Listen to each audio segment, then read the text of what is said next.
they're going to be motivated by it. They're probably going to be good at most of those things, because you wouldn't be if you didn't want to study something like that. For scenarios where people don't know what they want to do, it's obviously a lot more difficult. It's really understanding yourself.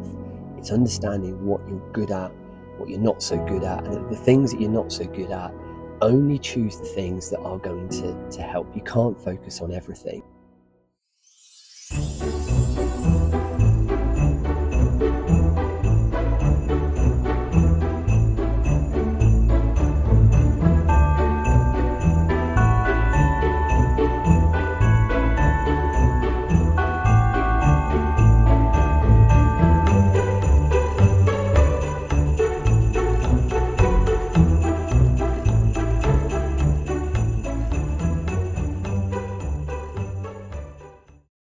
Every school academic year, there are a number of year groups that have to make subject choices. This is something that starts, the year before you do GCSEs, and that's very, very low level. It's often to do with, a few subjects here and there, perhaps choosing between languages and a few peripheral subjects like art and craft and so on. And then obviously the big set of choices comes in terms of what students want to do at GCSE level. That's a little bit more significant, because obviously that's going to happen for a period of 2 years, with some big exams at the end of it. And then even more significant choices need to be made for A level or college, where you're bringing it down to a maximum probably of for most people of 4 subjects. Um, so it's a gradual process of whittling down and making choices.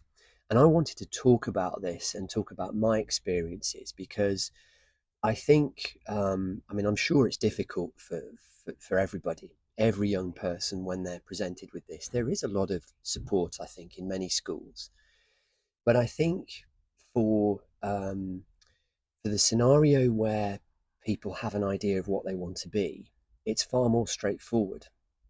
So if you take the example of, I want to be a doctor, for instance, um, in order to be a doctor, you have to study at medical school. In order to be accepted at medical school to do a degree in medicine, you need certain A levels. Off the top of my head, it's probably biology, chemistry, maths, maybe one or two others. And in order to do those at A level, well, there's certain choices that are mandatory for GCSE. So by working backwards, those subject choices are almost predetermined. Now, that's not to say that's easy. And of course, some people may want to study something like medicine and actually have to face doing certain subjects that they don't necessarily like. But they're going to be motivated by it. They're probably going to be good at most of those things, because you wouldn't be if you didn't want to study something like that. So I think that very much works for that sort of scenario.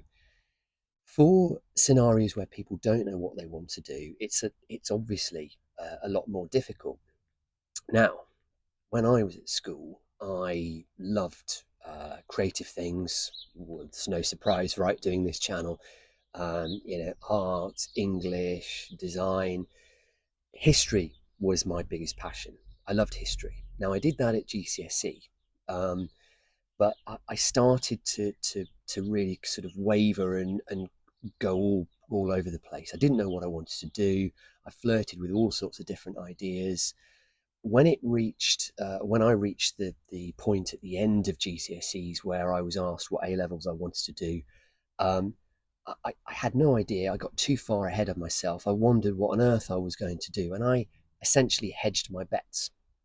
So I ended up doing English literature, because I thought, of all the main subjects, well, English is fairly core, right? It's going to be valued quite highly, and I was quite good at that. I did business studies because I thought, well, that's my best chance of getting a job at the end of it. I actually did PE because I love sport, I love exercise, and I had half a mind on having a career something to do with sport. And bizarrely, I did theatre studies for reasons I can't quite recall now, but that had to be changed to general studies because I actually moved schools. Um, but anyway, I was thoroughly demotivated with the whole thing, really. And in hedging my bets, and it was done, as I say, for good, positive reasons. I was trying to sort of make sure I had one foot or I was still sort of placed. The pieces were open on the chessboard, and I had lots of options ahead of me. By doing that, I essentially, got good at very little. I was distracted. I was demotivated. I had no real sort of goal. In the end, and this is a slightly different story, I sort of managed to pull things together at the end of A levels and scraped, some passes together, which is, I'm grateful for that. I ended up doing marketing at university mainly because a friend of mine suggested it and said, well, it was probably a relatively creative choice within the field of business studies. And yeah, ended up doing a 4-year degree down at Plymouth and had a career within business and within marketing.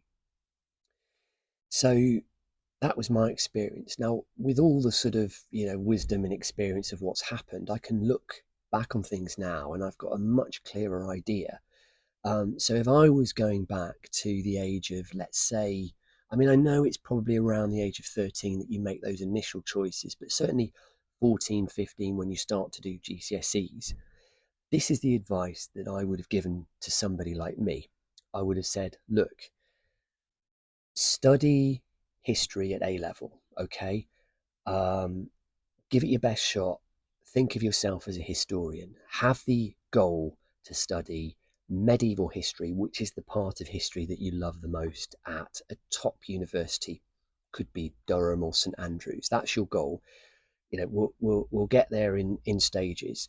You know, don't worry about what you want to do as a career. In my case, I didn't want to be a teacher. That was one of the things that put me off actually about history.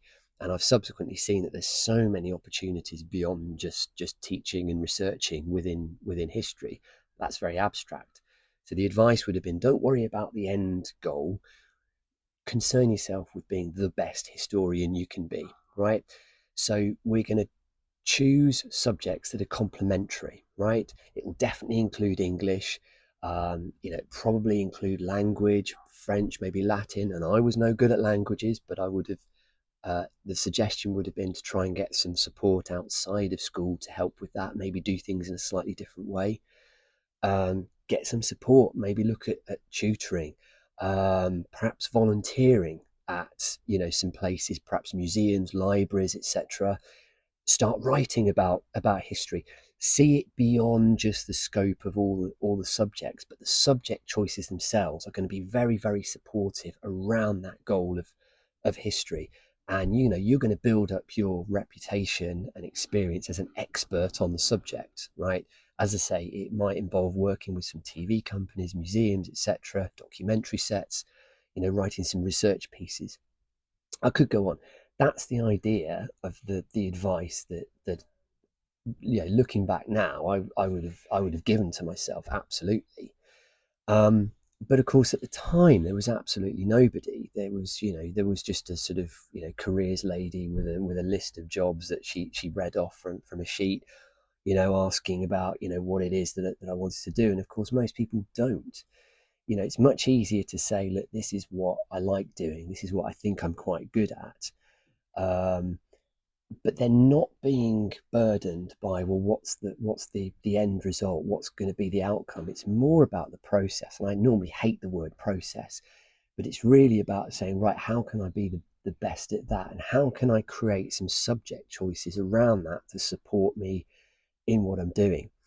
So again, it's really sort of talking about my experience of this, but I think for a lot of people, when they're faced with those subject choices, if you don't know what it is that you want to be, you're going to end up bouncing back and forth and back and forth between, well, maybe I should do a little bit of guesswork now. Maybe I need to speak to a teacher about,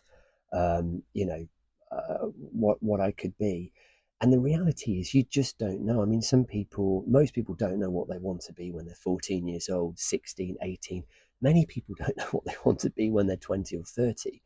It's a kind of process of evolution. Many of the people I've interviewed with these videos have, even those who knew they wanted to be, let's say, a writer from an early age, or, they knew what their interests were. It wasn't until they got, later on in life, perhaps at the age of 30 or 40 or beyond, that they actually realized what it was they were going to do to settle. In that period of time, it was all about nurturing those interests and building on them, and not allowing all these things to distract them. So that's really the advice that I can give when it comes to subject choices. It's really understanding yourself.